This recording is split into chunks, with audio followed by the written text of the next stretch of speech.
پاکستان کی عدالتوں میں 19 لاکھ سے زائد مقدمات زیر التوا ہیں۔ مقدمات کو جلد از جلد نمٹانے کے لیے نئی جوڈیشل پالیسی میں بھی اس سسٹم کا تذکرہ کیا گیا تھا، کیونکہ ایک عدالتوں میں متعدد مقدمات زیر سماعت ہیں۔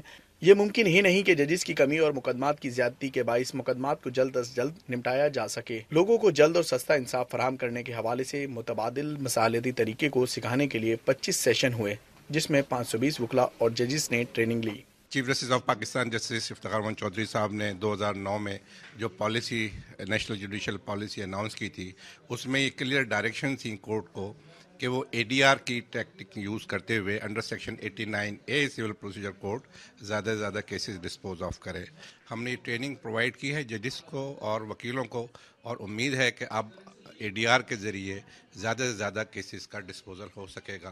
اس موقع پر جرمن کونسل جنرل کرسچن برس کا کہنا تھا، یوں تو پاکستان اور جرمن کے قانون میں بہت فرق ہے، لیکن پاکستان میں عوام کو جلد اور سستا انصاف فراہم کرنے کے لیے جرمن حکومت پاکستانی حکومت کے شانہ بشانہ ہے۔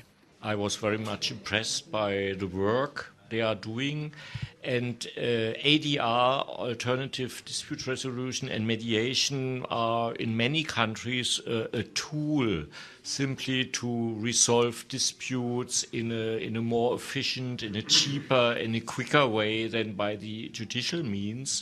تقریب میں سندھ ہائی کورٹ کے چیف جسٹس مشیر عالم نے بھی شرکت کی۔ اس موقع پر انہوں نے کہا کہ سندھ ہائی کورٹ میں 4 جج صاحبان کی مدت ملازمت میں توسیع کرنا جوڈیشل کمیٹی کا خوش آئند اقدام ہے۔ ان کا کہنا تھا کہ سندھ ہائی کورٹ میں 40 ججز کی جگہ ہے، جن میں اب بھی 20 ججز کی گنجائش ہے۔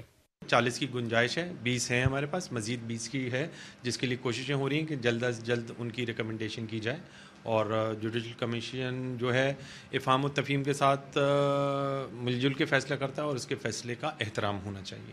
اس موقع پر سابق ریٹائرڈ جسٹس سعید الزما صدیقی کا کہنا تھا کہ پرانے زمانے میں مصالحتی حل کے ذریعے ہی تنازعات کو حل کیا جاتا تھا، لیکن عدالتی نظام کے بعد اس کی اہمیت کم ہو گئی تھی، لیکن اب تحقیق کے بعد یہ سسٹم دوبارہ آ رہا ہے۔ متبادل مصالحتی نظام کے حل کے بعد ان کی اپیلیں بھی نہیں چلتی، کیونکہ ان معاملات کا تصفیہ صرف فریقین کی رضامندی سے حل کیا جاتا ہے۔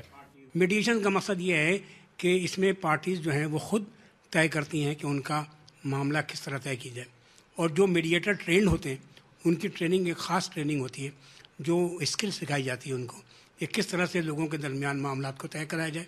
تو وہ صرف فیسیلیٹیٹر کی حیثیت سے، وہ ان کو ایک معاون کی حیثیت سے اس ڈسپیوٹ کو ختم کرانے میں مددگار ثابت ہوتے ہیں۔ لاکھوں زیر التوا مقدمات کو جلد از جلد نمٹانے کے لیے متبادل مصالحتی طریقہ اہم کردار ادا کر سکتا ہے۔ متبادل مصالحتی طریقہ جوڈیشل پالیسی کا ہی حصہ ہے، جس میں لوگوں کو جلد اور سستا انصاف مل سکے گا۔ ملک میں 19 لاکھ مقدمات زیر التوا ہیں، جن کے آسان اور فوری حل کے لیے تصفیہ اور مقدمات کے حل کے لیے کیے جانے والے اقدامات قابل ستائش ہیں۔ کیمرامین خلیل عادل کے ساتھ احسن عرفان، وقت نیوز، کراچی۔